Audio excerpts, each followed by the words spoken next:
উস্তাজুল আসাতিদা মুফতি কাজী ইব্রাহিম হাফিজাহুল্লাহ তিনি আমাদের মাঝে উপস্থিত হয়েছেন। বলি আলহামদুলিল্লাহ।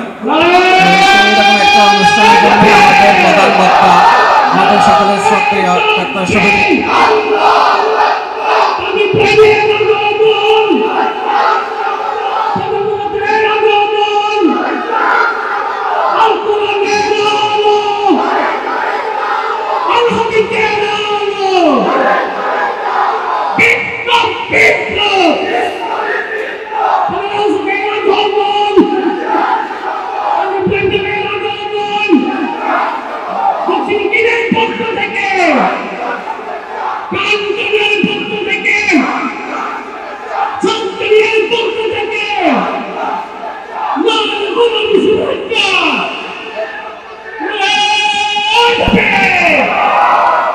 আমার দেশে এমন সময় গেছে এখনো যে বন্ধ হয়েছে না, একই ব্যক্তি তাফসীর মাহফিলের সভাপতি জোর কইরা, আবার ওই একই ব্যক্তি ছাত্র কমিটির সভাপতি ছিল কিনা বলেন? একই ব্যক্তি মসজিদ কমিটির সভাপতি, একই ব্যক্তি আবার ছাত্র কমিটির সভাপতি। এই ডাবল স্ট্যান্ডার্ড নীতিকে বন্ধ করতে হবে। এই সমস্ত নেতৃত্বের কবর রচনা করতে হবে, কবর রচনা করতে হবে। মুনাফিকদের কোন নেতৃত্বে বাংলার জমিনে বাস্তবায়ন হতে দেব না আমরা। কোন ভণ্ডামের নেতৃত্ব চলবে না। আগামীর নেতৃত্ব হলো ইসলামের নেতৃত্ব। আউযু বিল্লাহি মিনাশ শাইতানির রাজীম। বিসমিল্লাহির রাহমানির রাহিম। ইন্নাল্লাহা ওয়া মালাইকাতাহু ইউসাল্লুনা আলান নবী يا أيها الذين آمنوا صلوا عليه وسلموا تسليما اللهم صل على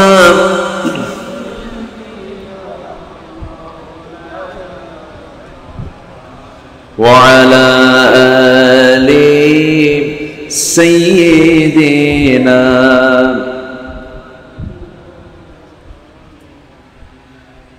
একটু মোহাব্বত দিয়ে আওয়াজ দিয়ে বলেন আল্লাহুম্মা সাল্লি আলা সাইয়্যিদিনা মাওলানা মুহাম্মদ ওয়া আলা আলি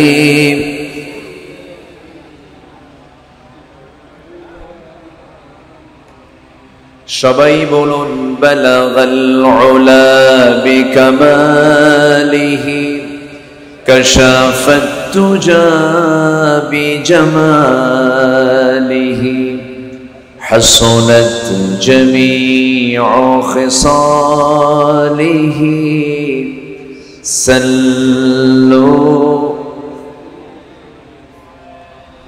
সিরাজুল মিল্লাত তুমহি ফখরে দো আলম দিলবারে মৌলা হো শরীফুল আম্বিয়া নসখা কুল আদিয়ান দেগর হো বলগল উলা كشف التجى بجماله حصلت جميع خصاله صلوا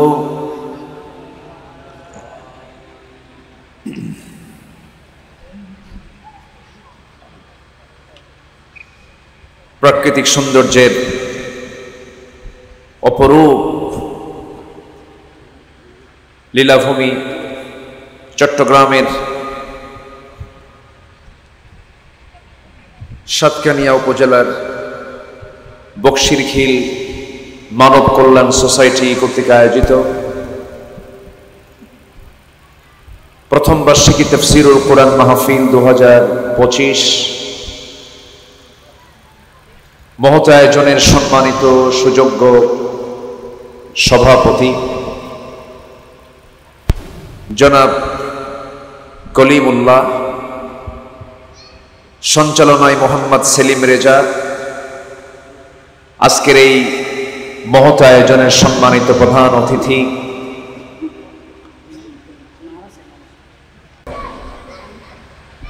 এক্স পার্লামেন্টারিয়ান জননেতা জনাব আলহাজ শাহজাহান চৌধুরী, আজকের এই প্রোগ্রামের অন্যতম রৌনক বরেণ্য অতিথি উস্তাজুল আসাতিজা, উপমহাদেশের অন্যতম ইসলামী চিন্তাবিদ, বিশ্ববরেণ্য আলেমে দ্বীন মাওলানা মুফতি কাজী ইব্রাহিম হাফিজাহুল্লাহ, আসাদ কালিমার ঝান্ডাবাহী, তাওহীদের পতাকাবাহী, দ্বীন ইসলামের নরসারদুল বীর মুজাহিদ, প্রাণ প্রিয় সম্মানিত দ্বীনী ভাইরা, আড়ালে বসে আছেন শ্রদ্ধেয়া সম্মানিতা মা বোনেরা। আলোচনার সূচনায় আনুষ্ঠানিকতার মধ্য দিয়ে আমার পক্ষ থেকে আবারও দিল খোলা সালাম, আসসালামু আলাইকুম ওয়া রাহমাতুল্লাহি ওয়া বারাকাতুহু। বেগুন কেন শোন, সবাই কেমন আছেন বলেন?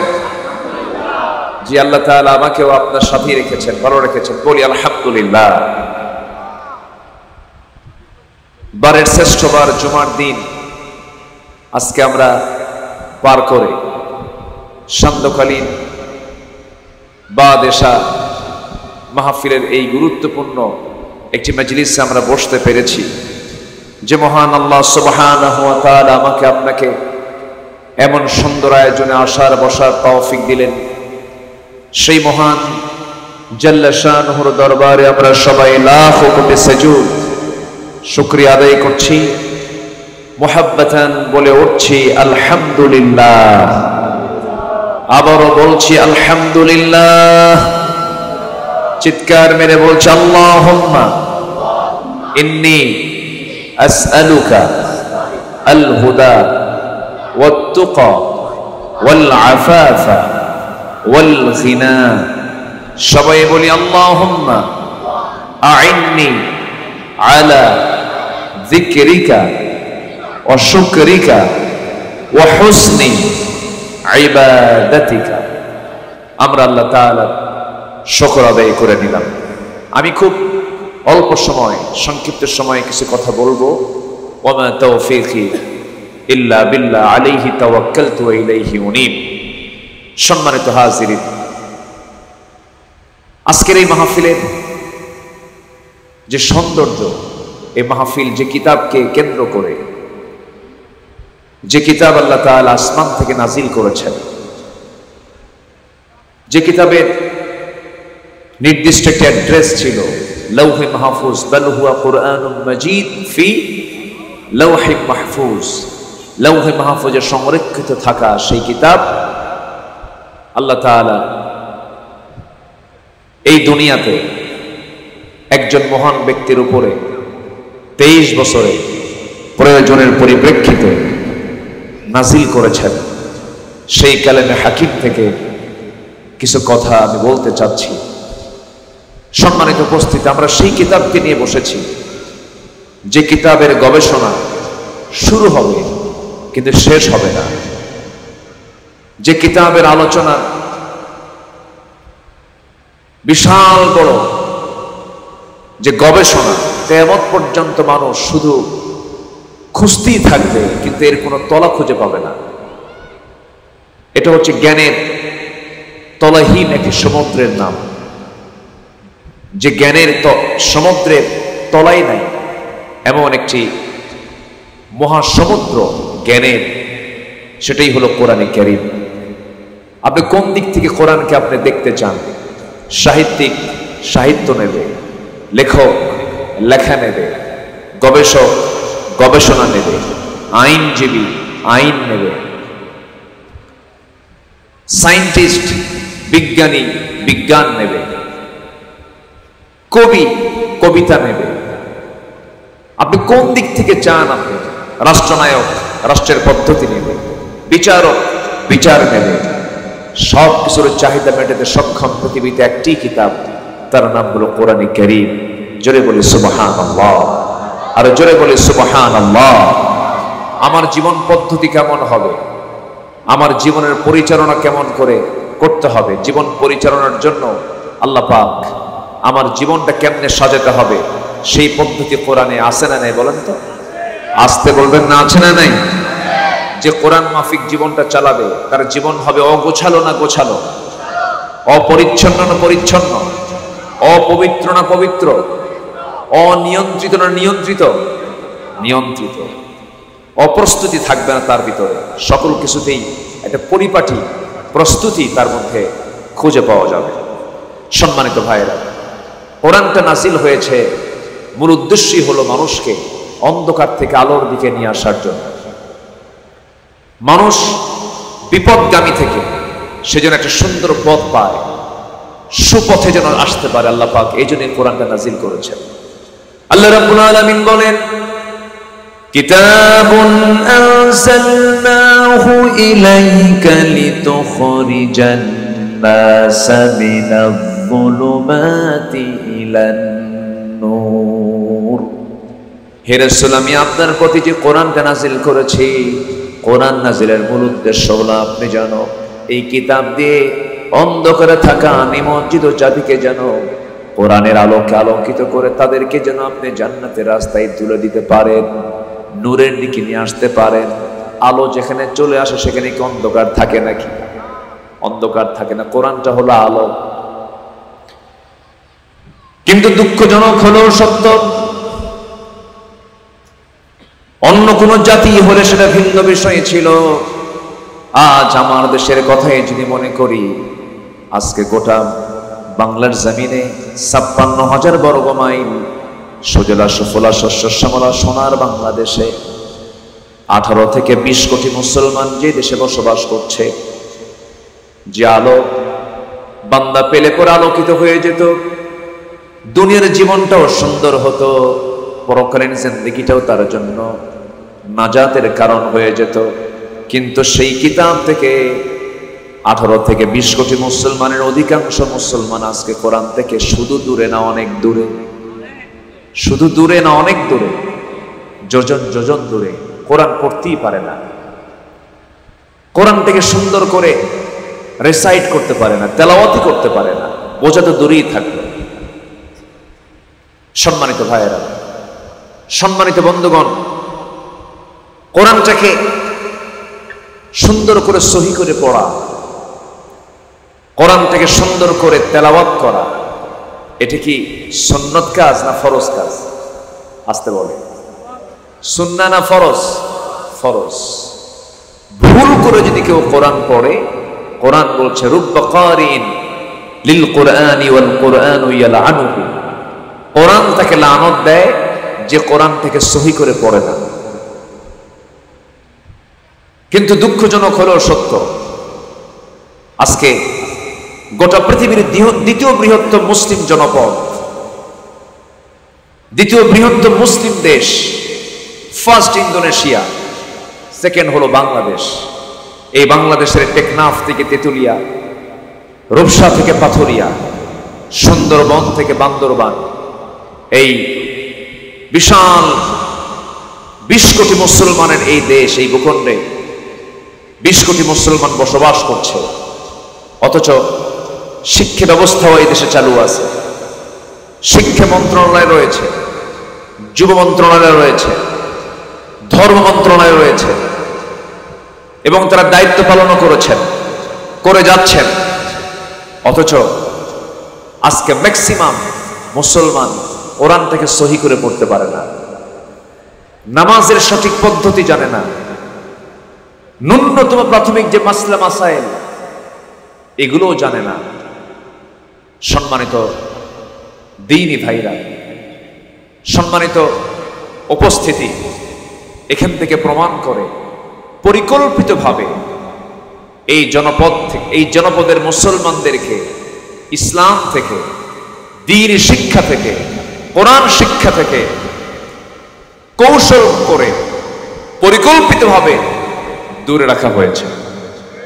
আসতে বলবেন না, ঠিক কিনা বলেন? দূরে রাখা হয়েছে। যদি পরিকল্পিতভাবে যদি প্ল্যান করা হতো, অবশ্যই 100 ভাগের ভিতরে অন্তত 95% মুসলমানের তেলাওয়াত সহি হয়ে যেত। কেমন করে দেখেন, যারা ফার্স্ট ক্লাস গেজেট কর্মকর্তা তারা বিসিএস করে, তাদের বিসিএস করতে হয়, বিসিএস করে আসতে হয়। সেই বিসিএস ভাইভা বোর্ডে বিসিএস লিখিত প্রশ্নে যদি এরকম কন্ডিশন করে দেওয়া হতো, যারা মুসলমান হবে, মুসলমান পরীক্ষার্থী যারা থাকবে, ভাইভা বোর্ডে আসলে তাদেরকে গোটা কোরআনের যে কোনো পৃষ্ঠা থেকে তাকে 1 পৃষ্ঠা সহি করে কোরআন তেলাওয়াত করতে হবে। যদি এরকম কন্ডিশন করে দেওয়া হতো, অবশ্যই ভাইভা বোর্ডে তাকে মাসলা মাসাইলকে সামনে রেখে গুরুত্বপূর্ণ ইসলামী অর্থনীতির উপরে, রাষ্ট্র ব্যবস্থার উপরে, পারিবারিক জীবনের উপরে ইসলাম কি বলে, অবশ্যই তাকে এই জাতীয় বিষয়ে ভাইভা বোর্ডে প্রশ্ন করা হবে। এরকম করে যদি কন্ডিশন করে দেওয়া হতো, অন্তত আমার দেশের অ্যাডমিনিস্ট্রেশন যারা চালিয়েছেন 54 বছর, প্রশাসক আমরা দেখতে পেতাম না। আমি কি ভুল বলছি? সম্মানিত ভাইয়েরা, সাজানো হয়নি, পরিকল্পনা করা হয়নি, বরং আমরা মন্ত্রী পেয়েছি বিগত সময়ে কেমন ধরনের। আগামীকাল ঈদুল আজহার জানাজা নামাজ, মনে আছে আপনাদের? ভাই মনে আছে? আগামীকাল ঈদুল আজহার জানাজা নামাজ। সন্তান হয়েছে বুড়া বয়স এক মন্ত্রীর, স্ত্রী সন্তান হয়েছে, সন্তান কোলে নিয়ে বলে লা ইলাহা ইল্লা আনতা সুবহানাকা ইন্নী কুনতু মিনাজ জালিমিন।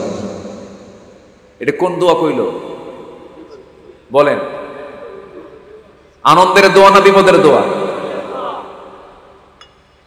সম্মানিত ভাইয়েরা, আবার আরেকজন ফতোয়া দিল লাকুম দীনুকুম ওয়ালিয়া দীন, বুখারী শরীফের 40 পারা।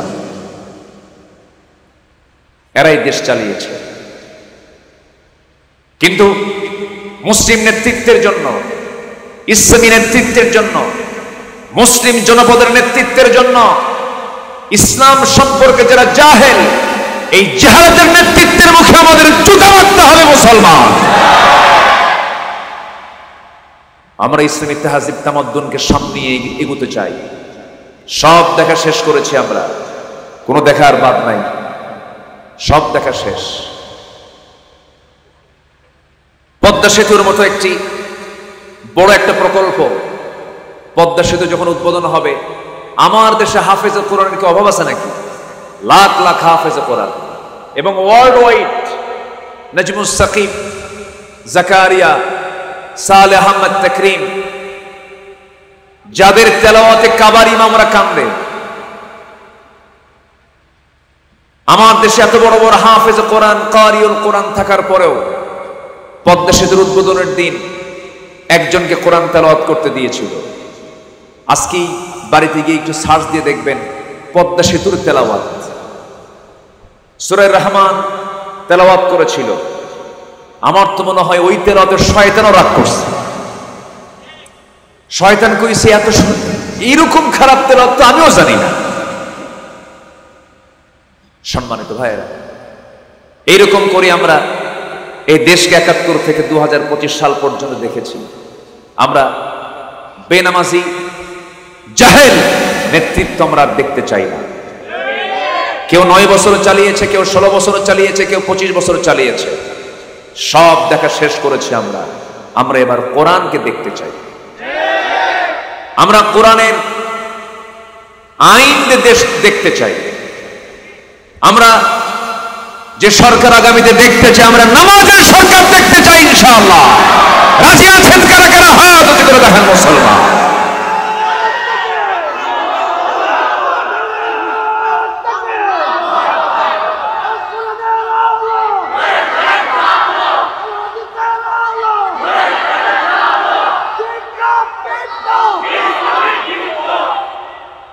আল্লাহ কবুল করুন, জোরে বলি আমিন, আরো জোরে আমিন। যাদের মধ্যে দ্বিধা হয় যে কোরআন দিয়ে সমাজ চলতে পারে না, কোরআন দিয়ে রাষ্ট্র চলতে পারে না, কোরআন দিয়ে ক্যান্টনমেন্ট চলতে পারে না, কোরআন দিয়ে সচিবালয় চলতে পারে না, কোরআন দিয়ে প্রশাসন চলতে পারে না, কোরআন দিয়ে ব্যাংক বিমা চলতে পারে না, যাদের ভিতরে এরকম সন্দেহ কাজ করে, মুসলিম পরিবারের সন্তান হয়ে নতুন করে ঈমান আনতে হবে। আপনার ঈমান চলে গেছে, নতুন করে ঈমান আনতে হবে। আমার দেশে মুসলিম পরিচয়ধারী কিছু মুশরিক আছে না নাই? আসতে বলবেন না, আছে না নাই? মুসলিম কিন্তু সে কি? মুশরিক। যে ইসলামী আইন কানুনকে চায় না, যে ইসলামের বিধিবিধান জমিনে চালু হোক এটা চায় না, সে কি মুসলিম থাকতে পারে? সে কি ইমানদার হতে পারে? আল্লাহর ফতুয়া শোনেন, আমার ফতুয়া না, আমি আব্দুল্লাহ আল আমিন মুফতি কাজী ইব্রাহিমের ফতুয়া এগুলো নয়। এই ফতুয়াগুলো কার? আল্লাহ রাব্বুল আলামিন বলেন, وَمَن لَّمْ يَحْكُم بِمَا أَنزَلَ اللَّهُ فَأُولَٰئِكَ هُمُ الْكَافِرُونَ فَأُولَٰئِكَ هُمُ الْفَاسِقُونَ فَأُولَٰئِكَ هُمُ الظَّالِمُونَ।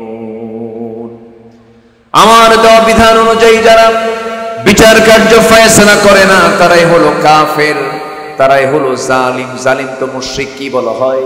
ইন্না শিরকা লাযুলমুন আযীম। শিরক হলো মস্ত বড় জুলুম। যারাই জালেম তারাই মুশরিক। যারা আমার দেওয়া বিধান অনুযায়ী বিচার কার্য ফয়সালা করে না, তারাই হলো ফাসিক। আল্লাহ গালি দিয়েছেন মোটে কয়টা? আসতে বলবেন না, কয়টা গালি দিয়েছেন? এক নম্বরে বলেছেন যারা আমার দেওয়া বিধান অনুযায়ী যারা বিচার করে না, তারা হলো কাফের, তারা হলো জালিম, তারা হলো ফাসিক। এই গালিগুলো দিয়েছেন তিনি আমার কে? আমার দোষ আছে?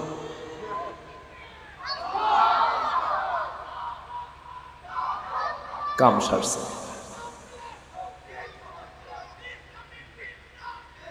মাশাআল্লাহ মাশাআল্লাহ। জি, চলে আসে। এই স্লোগানকে স্তব্ধ করার জন্য চেষ্টা করেছিল দীর্ঘ 16 বছর। স্তব্ধ করতে পেরেছে? পেরেছে। এটা এমন একটি স্লোগান, যে স্লোগান বদরের স্লোগান, যে স্লোগান উহুদের স্লোগান, যে স্লোগান হুনাইনের স্লোগান, যে স্লোগান মুসলমান মুজাহিদদের জিহাদের মাঠের স্লোগান। সেই স্লোগানকে ওরা বন্ধ করতে চেয়েছিল। আগুনে ফু দিলে নিভে যায়, আবার আগুনে ফু দিলে দ্বিগুণ দ্বিগুণ জ্বলে ওঠে। সম্মানিত হাজিরিন, সম্মানিত ভাইয়েরা, তাহলে এই কোরআনের মাহফিল আমরা এসে এতটুকু সিদ্ধান্ত নিতে পারি, কোরআন দিয়ে শুধু ব্যক্তি জীবন নয়, কোরআন দিয়ে ব্যক্তি, সমাজ, রাষ্ট্র সব জায়গায় কোরআনকে বাস্তবায়ন করতে হবে। সবাই রাজি আছেন তো ইনশাআল্লাহ? কোরআন এত বড় কিতাব শুধু নামাজের জন্য নাজিল হয়নি। এত বড় কিতাব শুধু রোজার হুকুম পালন করার জন্য নাজিল হয়নি। কোরআন হচ্ছে এমন একটি কিতাবের নাম যা সকল সমস্যার সমাধান নিশ্চিত করতে সক্ষম একটি কিতাব। জোরে কোন সুবহানাল্লাহ। এর মধ্যে কি নাই? সবকিছু আছে। আল্লাহ পাক এটাকে সাজিয়ে দিয়েছেন। কোরআন কিন্তু অগোছালো কোনো কিতাব নয়, কোরআন এলোমেলো কোনো কিতাব নয়। কোরআন যে তথ্যগুলো দিয়েছে তাও সাজানো তথ্য দিয়েছে। সম্মানিত ভাইয়েরা, কোরআনের আশ্চর্য ধারাবাহিকতায় আল্লাহ পাক বাক্য গঠন করেছেন। আজকের যুগে বিজ্ঞানীরা প্রমাণ করে দেখেছেন যে চোখ এবং কানের মাঝে আগে আল্লাহ তাআলা আগে কানের গঠন প্রক্রিয়া শুরু হয়, তারপর চোখ। আল্লাহ তাআলা যে মানুষকে সৃষ্টি করেছেন, বিজ্ঞানীরা প্রমাণ করেছে আগে হলো চোখ, এরপর কানের মাঝে আল্লাহ পাক কানের প্রক্রিয়া আগে শুরু করেছেন, এরপর চোখ বানিয়েছেন। এই চমৎকার এই তথ্যটা আল্লাহ রাব্বুল আলামিন কোরআনে কারীমেও সাজিয়ে রেখেছেন আজ থেকে ১৫০০ বছর আগে। আল্লাহ রাব্বুল আলামিন বলেন, ওয়ালা তাকফু মা লাইসা লাকা বিহি ইলমুন ইন্নাস সামআ ওয়াল বাসারা ওয়াল ফুআদা কুল্লু উলাইকা কানা আনহু মাসউলা। জোরে বলুন আল্লাহু আকবার। আল্লাহ রাব্বুল আলামিন কি সুন্দর করে সাজিয়ে দিয়েছেন। নিঃসন্দেহে শ্রবণ শক্তি, দৃষ্টি শক্তি, অন্তর শক্তি সব একদিন জিজ্ঞাসিত হবে আল্লাহর কাছে। আল্লাহ রাব্বুল আলামিন আরেক জায়গায় বলছেন, ইন্না খালাকানাল ইনসানা মিন নুতফাতিন আমশাজ নাবতালিহি ফাজআলনাহু সামিআন বাসীরা। জোরে বলুন আল্লাহু আকবার। সূরাতুদ দাহর আল্লাহ রাব্বুল আলামিন কি সুন্দর করে বলছেন, আমি মানুষকে সৃষ্টি করেছি মিশ্র শুক্র বিন্দু থেকে, আমি তাকে পরীক্ষা করব, ফলে আমি তাকে বানিয়েছি শ্রবণ এবং দৃষ্টি শক্তি সম্পূর্ণ। আগে শ্রবণ শক্তির কথা আসছে, আল্লাহ পাক আগে কানের কথা বলেছেন, এরপরে চোখের কথা বলেছেন। আজকের বিজ্ঞানও বলছে আগে মানুষের শ্রবণ শক্তি আল্লাহ পাক এটাকে কমপ্লিট করে এরপরে দৃষ্টি শক্তি দান করেছেন। আমার ভাইয়েরা, এইরকম করে মানব সৃষ্টি নিয়ে আল্লাহ রাব্বুল আলামিন কোরআনে কথা বলেছেন, আবার আকাশ নিয়ে কথা বলেছেন। আমরা আকাশকে দেখতে পাই, আকাশ দেখতে কোন কালার বলেন? কি আকাশ? ব্লু স্কাই, নীল আকাশ। কিন্তু আসলে কিন্তু আকাশের কালার কিন্তু নীল না, আকাশের নির্দিষ্ট কোনো কালার নাই। বিজ্ঞানও এটা বলে ফেলেছে যে হ্যাঁ, আকাশের নির্দিষ্ট কোনো কালার নেই। নীল আকাশ বললো আমরা হয়তো দেখতে পাই নীল, কিন্তু আকাশের কোনো নির্দিষ্ট কালার নাই। মহান রব্বুল আলামিন কত আগে বলছেন, ওয়াস সামাই যাতির রাজা।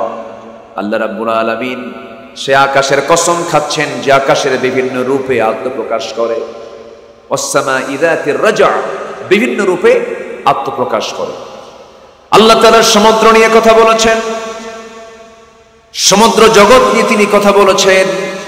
এরপরে আল্লাহ রাব্বুল আলামিন এমন কোন সাইড নাই, এমন কোন বিভাগ নেই, প্রাণীকুল নিয়ে কথা বলেছেন, প্রাণীর নামে সূরা নাজিল করেছেন। সূরাতুন নাবল মানে পিঁপড়া, পিঁপড়ার নামে সূরা আছে না নাই? আবার সবচেয়ে বড় স্থলভাগের মধ্যে সবচেয়ে বড় প্রাণী ফিল নামে সূরা আছে না নাই? বলেন। ফিল মানে হলো হাতি, নামল মানে পিঁপড়া। আবার মাঝখান দিয়া ক্যাপসুলের মতো দেখা যায়, পিছনে হোলও আছে। সে শুধু ভালো জায়গায় বসে বিভিন্ন ফুলের রস সংগ্রহ করে, মধু প্রস্তুত করে। তার নামে একটা সূরা আছে, সূরাতুন নাহাল। কি?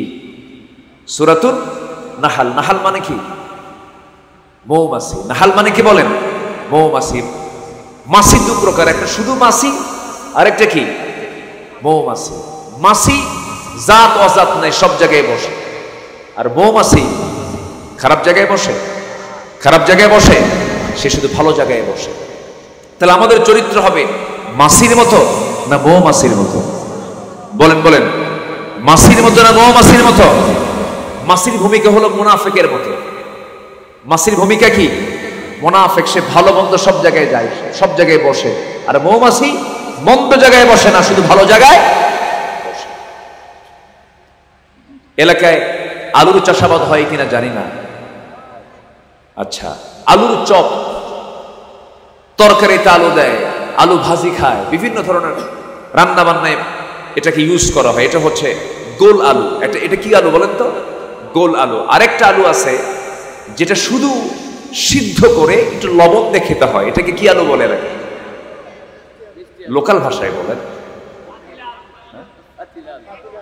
পাতিলা। কি আলু? পাতিলা আলু। আচ্ছা, মিষ্টি আলু। গোল আলু, গোল আলু তো গোল আলুই, ওরে যেদিকে দেবেন সেদিকে যায়। ও আলুর চপ বানায়, আলু ভর্তা করে, আলু ভাজি করে, আলুর তরকারি করে, আলুর দম বানায়, সবকিছুই চলে ওটা দিয়া। ও সব জায়গায় চলে, কিন্তু মিষ্টি আলু কয় জায়গায় চলে? এক জায়গায় চলে। তাহলে আমরা হব কি, গোল আলু না মিষ্টি আলু? আমাদের চরিত্র হবে মাছির মতো না মৌমাছির মতো? মৌমাছি। ইমানদার কখনো খারাপ জায়গায় যাবে না, খারাপ জায়গায় বসবে না, খারাপ চিন্তা মাথায় আনবে না। আমার দেশে এমন সময় গেছে, এখনো যে বন্ধ হয়েছে না, একই ব্যক্তি তাফসীর মাহফিলের সভাপতি জোর কইরা, আবার ওই একই ব্যক্তি ছাত্র কমিটির সভাপতি ছিল কিনা বলেন? একই ব্যক্তি মসজিদ কমিটির সভাপতি, একই ব্যক্তি আবার ছাত্র কমিটির সভাপতি। এই ডাবল স্ট্যান্ডার্ড নীতিকে বন্ধ করতে হবে। এই সমস্ত নেতৃত্বের কবর রচনা করতে হবে, কবর রচনা করতে হবে। মুনাফিকদের কোন নেতৃত্বে বাংলার জমিনে বাস্তবায়ন হতে দেব না আমরা। কোন ভণ্ডামের নেতৃত্ব চলবে না। আগামীর নেতৃত্ব হলো ইসলামের নেতৃত্ব। সম্মানিত ভাইয়েরা, সম্মানিত বন্ধুগণ, কোরআনকে আমরা ধারণ করব, কোরআনকে আমরা বোঝার চেষ্টা করব, কোরআনকে নিয়ে জীবনকে সাজাবো। জোরে বলি ইনশাআল্লাহ। আমরা সাজাবো জীবনকে কি দিয়ে বলেন তো? আসতে বলেন না, কি দিয়ে? কোরআন দিয়ে আমরা আমাদের জীবনকে সাজাবো। প্রস্তুতি নিতে হবে, মরার আগে না মরার পরে? বলেন আগে। কিন্তু কোরআন তেলাওয়াত হয় আমার দেশে মরার আগে না মরার পরে? জিন্দা অবস্থায় লিয়ুনজিরা মান কানা হাইয়া, যে কোরআন আল্লাহ পাক জিন্দা লোকের জন্য নাযিল করলেন, সেই কোরআন তেলাওয়াত হয় হলো মরার পরে। মরে গেছে এক ঝাঁক হেফজ মাদ্রাসা থেকে কিছু হুজুর ভাড়া করে আনে। কি করে আনে? ভাড়া করে এনে বলে, সারা জীবন তো কোরআন পড়ি নাই, এমন কোরআন তেলাওয়াত করবা যেন তেলাওয়াত শুনি জান্নাত পার হয়ে জাহান্নামে যায়। মরা মানুষ কিছু শোনে? আজ থেকে মরা মানুষ কিছু শুনতে পায়? কোরআন তো জিন্দা লোকের জন্য নাযিল হয়েছে। কোরআনটাকে সুন্দর করে জানতে হবে, বুঝতে হবে। কোরআনটাকে কিরাআত, তিলাওয়াত, দিরাসাত, তাদাব্বুর সকল হক আদায় করতে হবে। কোরআনের সঙ্গে যার সম্পর্ক বেশি থাকবে, আল্লাহর সঙ্গে তার সম্পর্ক গভীর হয়ে যাবে। এই কিতাব এমন একটা কিতাবের নাম, কিয়ামতের দিন কোরআন আমাকে আপনাকে সুপারিশ করে জান্নাতে নিয়ে যাবে। জোরে বলে সুবহানাল্লাহ। এই জন্য আখিরাতের প্রস্তুতি দুনিয়াতেই নিতে হবে। দুনিয়াকে সাজাবো আমরা কোরআন দিয়া, দুনিয়াকে সাজাবো আমরা ইসলাম দিয়ে, দিন দিয়ে আমরা দুনিয়াকে সাজাবো, নিজের জীবনকে সাজাবো। দুনিয়ার জীবনে আখিরাতের যে প্রস্তুতি, কোরআন কি শিক্ষা দেয় আমাকে, একটু পয়েন্ট আকারে বলতে চাচ্ছি। আমরা দুনিয়া সাজাবো না আখিরাত সাজাবো? আসতে বলবেন না। দুনিয়া সাজানোর দরকার নেই নাকি? বিয়ে শাদী করবেন না, কিছু কয় না। এই যুবকরা, কি দুনিয়া সাজাবেন না আখিরাত সাজাবেন? তাহলে দুনিয়া সাজানোর দরকার নেই, বিয়ে শাদী করার দরকার নেই। দুনিয়ার দরকার আছে কিনা? তাহলে আবার দুনিয়ার দরকার আছে আবার বলেন, দুটোই বলেন, তাহলে কেমন হলো? দুনিয়া সাজাবো না আখিরাত সাজাবো? বলেন। দুনিয়া সাজাবো, আখিরাতও সাজাবো, কিন্তু টার্গেট হবে দুনিয়া না আখিরাত। আর আখিরাতকে টার্গেট করে দুনিয়া সাজাবো। জোরে বলি ইনশাআল্লাহ। কারণ একটা দোয়া আল্লাহ পাক শিখিয়ে দিয়েছেন। কোন দোয়া? সবাই পড়েন আমার সাথে। আল্লাহ রাব্বুল আলামিন বলেন, রব্বানা আতিনা, বলেন রব্বানা আতিনা ফিদ দুনিয়া হাসানাতাও ওয়া ফিল আখিরাতি হাসানাতাও ওয়া কিনা আযাবান নার ওয়াজআলনাল জান্নাতা মা'আল আবরার। এখানে কি দুনিয়া বাদ পড়ছে? দুনিয়া কি পরে আসছে না আগে আসছে? আগে দুনিয়া। দুনিয়ার হাসানা চাইতে হবে আল্লাহর কাছে। আল্লাহ তুমি আমাকে নেক সন্তান দাও, আল্লাহ তুমি আমাকে হালাল রিজিক দাও, আল্লাহ তুমি আমাকে নেক স্ত্রী দান করো, আল্লাহ তুমি আমার জন্য সুন্দর একটা বৈধ পন্থার ব্যবস্থা করে দাও, আল্লাহ পবিত্র জীবন অর্জন করার তৌফিক দিয়ে দাও, আল্লাহ তুমি আমাকে ভালো বউ দাও। এই দোয়া কোরআনে আছে না নাই বলেন? আছে না? আছে না দোয়া? আছে তো। যারা পারেন সুন্দর করে বলেন, যুবকরা যারা বিয়ে করো না এই দোয়াটা তাড়াতাড়ি মুখস্থ করো। আল্লাহ রাব্বুল আলামিন শেখায় দিচ্ছেন যারা বিয়ে করো নাই তারা দোয়া করো, ربنا هب لنا من أزواجنا وذرياتنا قرة أعين وجعلنا للمتقين إماما জোরে বলুন আল্লাহু আকবার। আল্লাহ তুমি আমাকে ভালো বউ দাও, নেক সন্তান দান করো। আমার ভাইয়েরা, দুনিয়াকে সুন্দর করার জন্য চেষ্টা করতে হবে। দুনিয়া সাজাবো আমরা আখিরাতকে টার্গেট করে, দুনিয়াও সুন্দর হয়ে যাবে। আমরা আখিরাতের কি প্রিপারেশন নেব, মোটামুটি 15টা পয়েন্ট আমার কথা বলার ইচ্ছা ছিল, কিন্তু আজকে হয়তো পরিপূর্ণরূপে পারবো না, একটু বলার চেষ্টা করছি।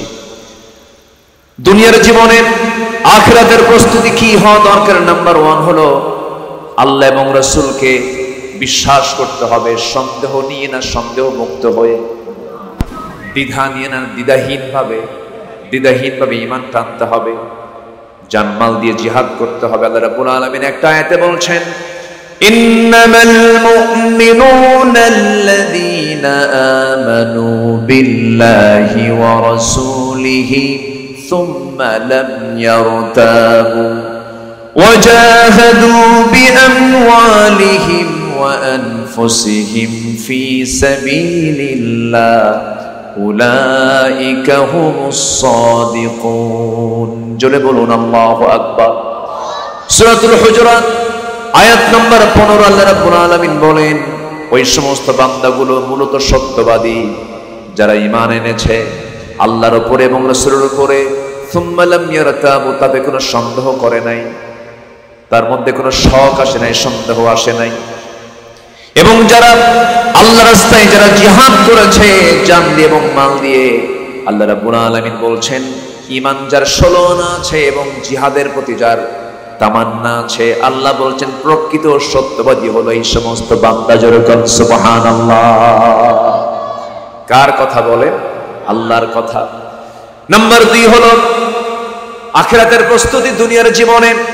1 নম্বর হলো দ্বিধাহীন ঈমান আনতে হবে। নাম্বার 2 হলো তাকওয়া অর্জন করতে হবে, সত্যের পথে অটল থাকতে হবে।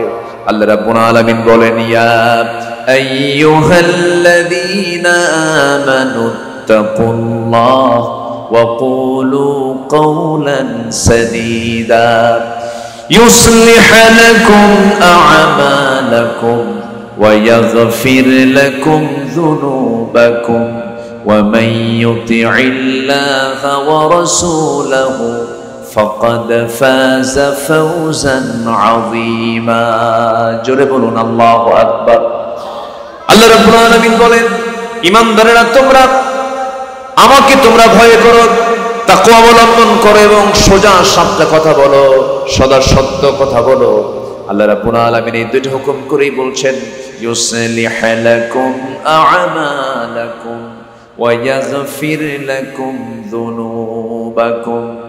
যদি আল্লাহকে ভয় করতে পারো এবং সোজা সাপটা হক কথা যদি বলতে পারো, আমার আল্লাহ ওয়াদা করছেন বান্দা তোমার জীবনে কাজ করতে গিয়ে, আমল করতে গিয়ে যদি কোনো ভুল ভাল কিছু করে ফেলো, আল্লাহ তোমার সমস্ত ভুল আমলগুলোকে ইসলাহ করে সংশোধন করে দিবেন এবং তোমার জীবনের অর্জিত যত গুনাহ, সমস্ত গুনাহগুলোকে আমার আল্লাহ মাফ করে দিবেন। জোরে বলেন সুবহানাল্লাহ। আমার ভাইয়েরা, আমার বন্ধুগণ, নাম্বার 3 হলো ন্যায় বিচার, ন্যায় প্রতিষ্ঠা এবং সদাচার থাকতে হবে। আখিরাতের প্রিপারেশনের জন্য এটা খুব জরুরি দরকার। আল্লাহ রাব্বুল আলামিন বলছেন, ইন্নাল্লাহা ইয়া'মুরু বিল আদলি ওয়াল ইহসান ওয়া ইতা'i যিল কুরবা ওয়া ইয়ানহা আনিল ফাহশাই ওয়াল মুনকারি ওয়াল বাগি ইয়া'iদুকুম লা'আল্লাকুম তাযাক্কারুন। আল্লাহ রাব্বুল আলামিন এই জায়গায় 3টা আদেশ করেছেন, 3টা নিষেধ করেছেন। যদিও আয়াতটা আমরা প্রত্যেকটা জুমার খুতবায় আমরা শুনতে পাই, কিন্তু এই আয়াতের বড়ত্বের দিক থেকে, এই আয়াতের ব্যাখ্যার দিক থেকে এর চাইতে কম্প্রিহেন্সিভ, এর চাইতে বিস্তৃত ব্যাখ্যামূলক আয়াতের দ্বিতীয়টা খুঁজে পাওয়া যায় না। আল্লাহ রাব্বুল আলামিন অর্ডার করছেন কি, ইন্নাল্লাহা ইয়া'মুরু বিল আদল, আল্লাহ পাক অর্ডার করছেন তোমরা তিনটা কাজ করো। এক নম্বর হচ্ছে আদালত কায়েম করবে, ওয়াল ইহসান ওয়া ইতাইযিল কুরবা, এবং তোমার নিকটতম যারা আছে তাদের তোমরা হক আদায় করবে। আমরা ইতিমধ্যে দেখতে পাচ্ছি আজকের মাহফিলের প্রধান মেহমান মজলুম আলেমে দ্বীন, দেশ বরেণ্য আলেমদের আলেম উস্তাজুল আসাতিদা মুফতি কাজী ইব্রাহিম হাফিজাহুল্লাহ তিনি আমাদের মাঝে উপস্থিত হয়েছেন। বলি আলহামদুলিল্লাহ। একটা অনুষ্ঠানের জন্য আমাদের প্রধান বক্তা, আমাদের সকলের শ্রদ্ধেয় ডক্টর শহীদ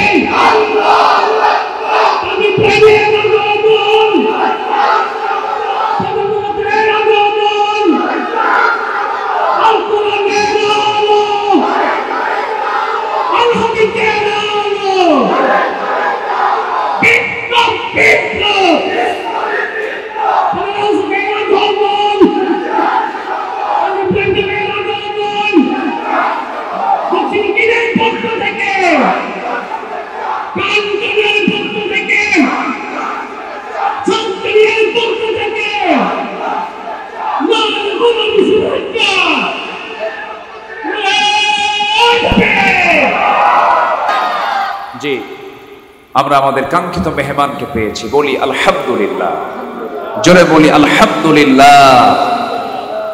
আখিরাতের প্রস্তুতির জন্য আমি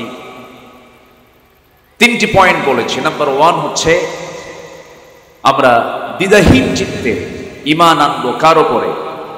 বলেন কার উপরে? সুম্মা লাম ইয়ারতাবু। নাম্বার 2 হচ্ছে তাকওয়া অর্জন করতে হবে।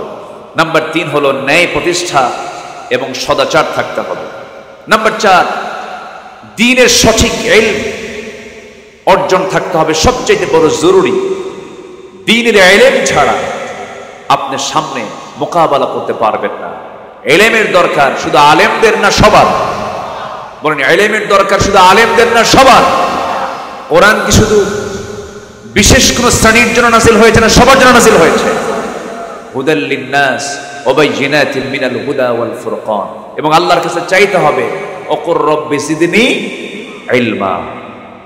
নাম্বার 5 হলো অধিক সংখ্যক নেক আমল করতে হবে। নেক আমলের পরিমাণটা বেশি থাকতে হবে। গুনাহ যে হবে না তা নয়, গুনাহ করার যোগ্যতা আল্লাহ পাক বান্দাকে দিয়েছেন, গুনাহ হবে, কিন্তু নেকের পরিমাণটা কি থাকবে? বেশি থাকবে। এটার জন্য ভারী হয়ে যায়। فَأَمَّا مَنْ ثَقُلَتْ مَوَازِينُهُ فَهُوَ فِي عِيشَةٍ رَاضِيَةٍ إِنَّ الَّذِينَ آمَنُوا وَعَمِلُوا الصَّالِحَاتِ كَانَتْ لَهُمْ جَنَّاتُ النَّعِيمِ। সম্মানিত ভাইয়েরা, নাম্বার 6 হলো দুনিয়ার জীবন আখিরাতের প্রস্তুতি কি থাকা উচিত। নাম্বার 6 হলো ধৈর্য ধারণ করতে হবে। ধৈর্য হচ্ছে এমন একটি যোগ্যতা, রাগ এটা কোনো যোগ্যতা নয়। রাগ যোগ্যতা, এটা বান্দার জীবনের যোগ্যতা, এটা নয়। ধৈর্য ধারণ করতে গেলে যোগ্যতা আনতে হয়। ধৈর্য একটা বিশাল বড় যোগ্যতা। আল্লাহ পাক আমাদেরকে ধৈর্যশীল হওয়ার তৌফিক দান করুন। জোরে বলি আল্লাহুম্মা আমিন। নাম্বার 7 হচ্ছে জীবনের সকল জায়গায় তাওয়াক্কুল, ভরসা রাখতে হবে কার উপরে? ওয়া ইয়াতাওয়াক্কাল আলাল্লাহ ফাহুয়া হাসবুহ। সূরাতুত তালাক আল্লাহ পাক 3 নম্বর আয়াতে বলছেন, যার ভরসা হবে আল্লাহর উপরে ফাহুয়া হাসবুহ, তার জন্য আমার আল্লাহ যথেষ্ট। সম্মানিত ভাইয়েরা, এই তাওয়াক্কুলের, এই ভরসার ক্ষেত্রে সেই বান্দাই 100% আল্লাহকে ভরসা করতে পারবে যে বান্দার মধ্যে ইলম থাকবে। সম্মানিত ভাইয়েরা, পরিকল্পিতভাবে আমি শুরুতে কথা বলেছিলাম, এই জাতিকে পরিকল্পিতভাবে ইসলাম থেকে, তাহজিব তামাদ্দুন থেকে, দ্বীনের চর্চা থেকে দূরে সরে রাখা হয়েছে। আমরা এই জাতিকে দ্বীনের শিক্ষায় শিক্ষিত করতে চাই। আমি আমার জরিপ অনুযায়ী যতটুকু জেনেছি, 18 কোটি মুসলমানের এই বাংলাদেশে মিনিমাম কোরআনকে সহি করে পড়তে পারা যে একটা গুরুত্বপূর্ণ একটা বিষয়, যা না করলে নামাজই সহি হয় না।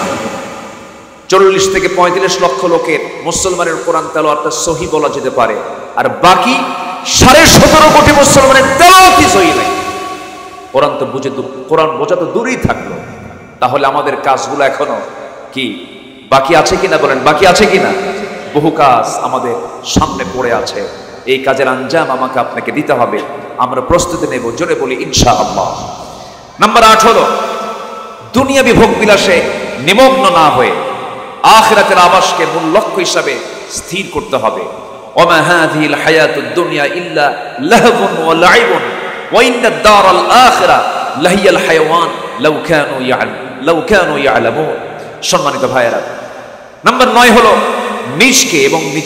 নিজকে এবং পরিবারকে জাহান্নাম থেকে বাঁচানোর চেষ্টা করতে হবে। আল্লাহ পাক সুন্দর করে বলেছেন ঈমানদারকে ডাক দিয়ে, কু আনফুসাকুম ওয়া আহলিকুম নারা, নিজে বাঁচো, তোমার পরিবারকে জাহান্নাম থেকে বাঁচাও। নাম্বার 10 হলো তওবা করতে হবে। আল্লাহ পাক তওবা করাকে আল্লাহ পাক বান্দার জন্য আল্লাহ পাক নিজের পক্ষ থেকে হুকুম করেছেন, তুবু ইলাল্লাহ তাওবাতান নাসুহা। নাম্বার 11 হলো আল্লাহর পথে ব্যয় করতে হবে। এটাও কার হুকুম বলেন তো? আল্লাহর হুকুম। এগুলো হচ্ছে আখিরাতের প্রস্তুতি। নাম্বার 12 হলো শিরকের অন্তর্ভুক্ত সকল কর্মকাণ্ড থেকে নিজকে পরহেজ থাকতে হবে। মুনিবিনা ইলাইহি ওয়াত্তাকু ওয়া আকিমুস সালাহ ওয়া লা তাকুনু মিনাল মুশরিকিন।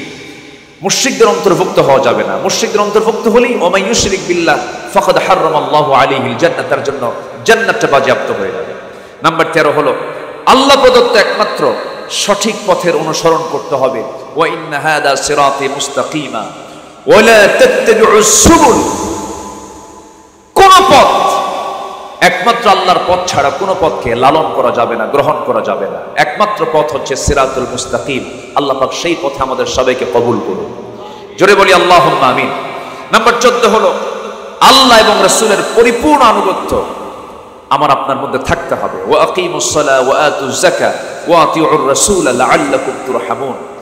সর্বশেষ নাম্বার 15, সর্বক্ষণ মহান আল্লাহর সামনে দাঁড়ানোর ভয় হৃদয়ে লালন করতে হবে। আখিরাতের প্রস্তুতির জন্য দুনিয়াবী জীবনে ভাবতে হবে, যে কোনো মুহূর্তে আমি আল্লাহর সামনে দাঁড়িয়ে যাব, আল্লাহর সামনে আমাকে মুখোমুখি হতে হবে, জবাব দিতে হবে। ওয়া আম্মা মান খাফা মাকামা রাব্বিহি ওয়া নাহা আন-নাফসা আনিল হাওয়া ফাইন্নাল জান্নাতা হিয়াল মাওয়া। হৃদয়ে লালন করতে হবে কার ভয়? আসতে বলবেন না, কার ভয়? আল্লাহ রাব্বুল আলামিন দুনিয়ার জীবনে এ সকল প্রস্তুতি নিয়ে আমাদেরকে প্রস্তুত থাকার তৌফিক সবাইকে দান করুন। আমি মুহতারামকে বসে রেখে আমি অনেক সময় নিয়ে ফেলেছি, কিছু কথা বলে ফেলেছি। আল্লাহ যেন আমাদের সবার জীবনে এই কথাগুলোকে আমল করার তৌফিক দান করেন। এবং আমার সামনে যিনি বসে আছেন, আমি তার সামনে প্রশংসা করতে চাচ্ছি না, শুধু এতটুকু বলবো, উনি হচ্ছেন এদেশের অগণন মানুষের হৃদয়ের স্পন্দন। আমি তাকে খুব ভালোবাসি। উনি হচ্ছেন চলন্ত মুহাদ্দিস। আলহামদুলিল্লাহ বলেন। কি মুহাদ্দিস বলেন? চলন্ত হাদিস। তো কিতাব এখানে পড়ে থাকে, লাইব্রেরিতে থাকে, কিন্তু আমার চোখে ধরা পড়েনি প্রত্যেকটা কথায় হাদিসের রেফারেন্স, প্রত্যেকটা শব্দে শব্দে যার মুখ থেকে হাদিস বের হয়, জীবন্ত মুহাদ্দিস। আলহামদুলিল্লাহ বলি। তার গুরুত্বপূর্ণ আলোচনা আমরা শুনবো, শেষ অবধি আমরা থাকবো, জোরে বলি ইনশাআল্লাহ। আমি এখানে শেষ করছি। সুবহানাকাল্লাহুম্মা ওয়া বিহামদিকা আশহাদু আল লা ইলাহা ইল্লা আনতা আস্তাগফিরুকা ওয়া আতুবু ইলাইক। আসসালামু আলাইকুম ওয়া রাহমাতুল্লাহি ওয়া বারাকাতুহু। IUB media